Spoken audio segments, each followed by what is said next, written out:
Assalomu alaykum qadrli go'rshaydonlarim. Bugun sizlar bilan kecha va'da berganimdek fitolampalarni ulaymiz bir-biriga va o'rnatamiz. Hop, menda ikkita fitolampa bor. Bunisi oldindan ishlatgan fitolampam. Bu 75 vatli fitolampa. Bunisi bo'lsa, bunisi oddiy LED lampa, oddiy yorug'lik lampasi, uyda ishlatadigan bu fitolampa emas. Lampalar haqida Telegram guruhimga kirsanglar ma'lumotlar yozib qo'yaman. LED lampalar ham o'simliklar uchun bo'ladi, faqat qanaqa gullar uchun, ildizlar rivojlangan katta gullarimiz uchun LED lampalarimiz yorug'ligi yetarli bo'ladi. Detkalar yoki klubenlar yoki endi ildizi rivojlanayotgan gullarimiz uchun asosan fitolampa ishlatganimiz yaxshi. Ular ildizini yana ham tezroq rivojlantirib beradi.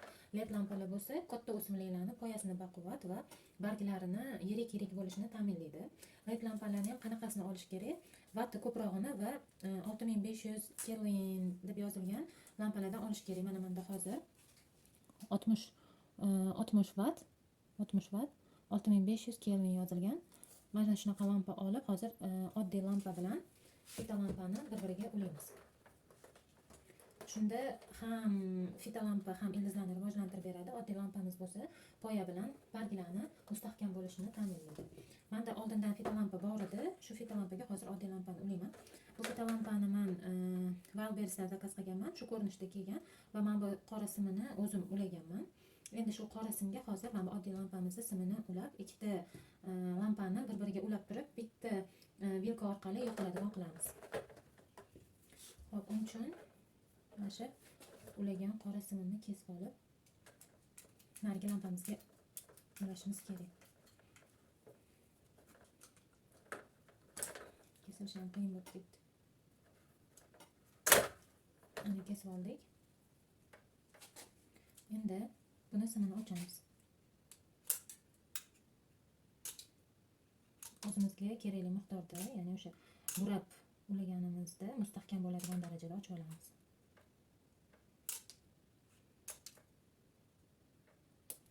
Ikkita sim chiqadi ichidan. Lampaning ichida ham ikkita sim bor.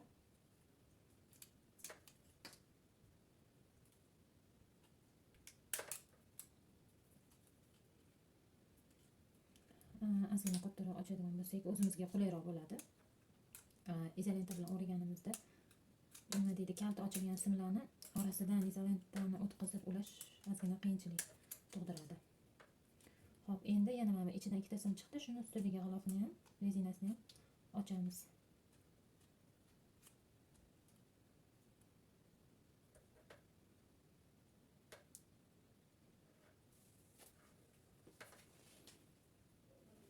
Mana simni ichidagi ikkita qizil va ko'k simlarni ochib oldim. Endi oddiy lampamizni simini ochamiz. Birinchi upakovkasini ochamiz.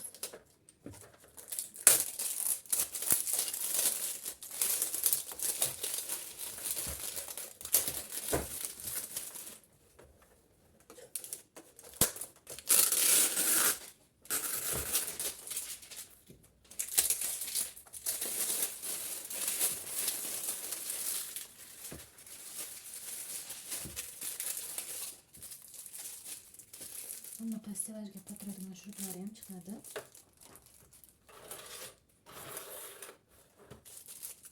Endi mana bunda ham ikkita sim bor, ko'k va qizil sim. Shu ko'k va qizil simlarni ham yaxshilab ochib olamiz.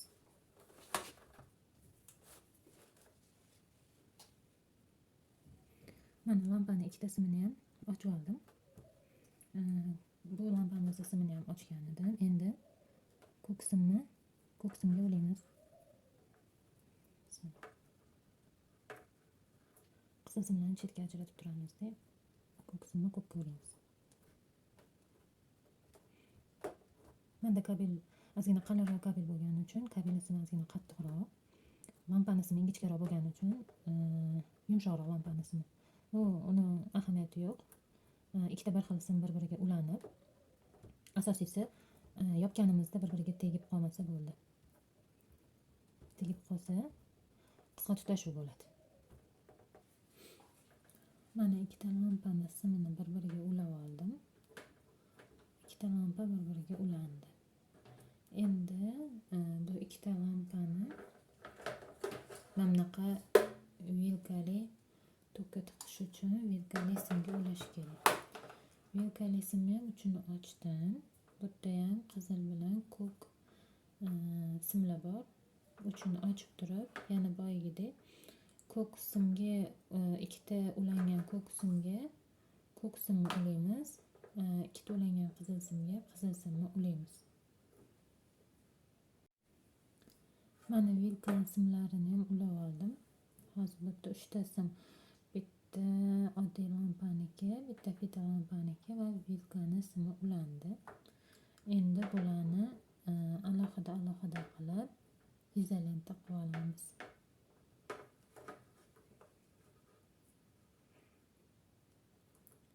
Iloji boricha simlar to'liq yopilishi kerak. Agar ochiq qolib ketadigan bo'lsa, simlar bir-biriga tegib qolish natijasida qisqa tutash bo'lishi mumkin. Shuning uchun izolentani ayamasdan, qizg'anmasdan yaxshilab o'rashimiz kerak. Izolentani kichkinaroq qilib oldim, sababi mana bu simlarning orasidan aylanishi oson bo'lishi uchun.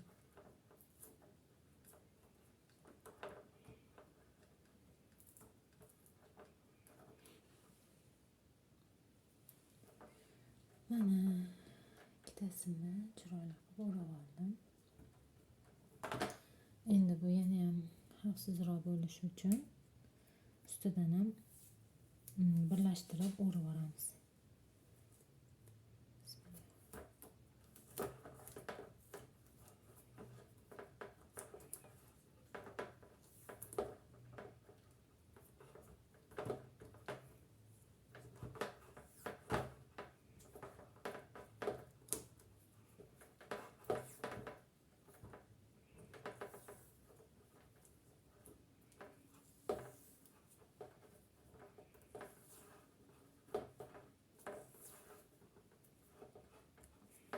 Mana bo'ldi.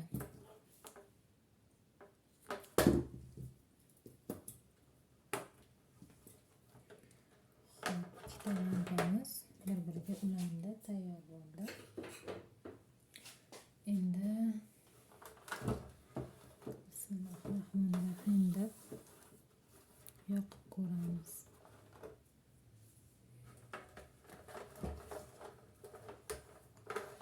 Mana o'zi ham lampalarni ko'rinishdan ham ko'rinib turibdi. Bunisi led lampa, bunisi fita lampa. Fita lampada usti prozrachniy bo'ladi, svetodiodlari hammasi ko'rinib turadi. Hozir buni to'pga ulayman.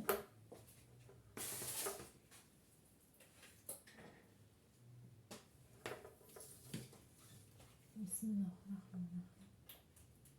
Mana tayyor. Lampalarimiz tayyor. Fita lampaga e'tibor berayotgan bo'lsanglar, qizil nurlari ham bor. Qizil nurlar ildizlarni yaxshi rivojlantirib beruvchi quyosh nurlarini tarkibida bor nurlar hisoblanadi. LED lampamiz faqat sovuq, ko'kish oq rangdagi nurdan iborat. Bu nur o'simlikni poyasi barglarini baquvvat bo'lishiga yordam beradigan nur hisoblanadi. Bu yerda oqish, sarg'ish, qizil nurlar bo'lsa, ildiz rivojlantiruvchi nurlar hisoblanadi. O'shaning uchun ham ildizi rivojlanib, ham poyasi barglari baquvvat bo'lsin degan maqsadda ikkita lampani bir-biriga uladim. Bittasi fita lampa, bittasi oddiy lampa. Mana bunaqa oddiy lampam ham bor edi. Yana bitta xuddi shuni sherigi, mana oddiy lampani sherigi. Bu ikkalasini bir-biriga ulasam ham bo'lardi. Lekin menda ham ildiz rivojlansin degan maqsad bo'lgani uchun fita lampa bilan oddiy lampani bir-biriga uladim. Rezultatlarni keyin yana sizlar bilan bo'lishaman.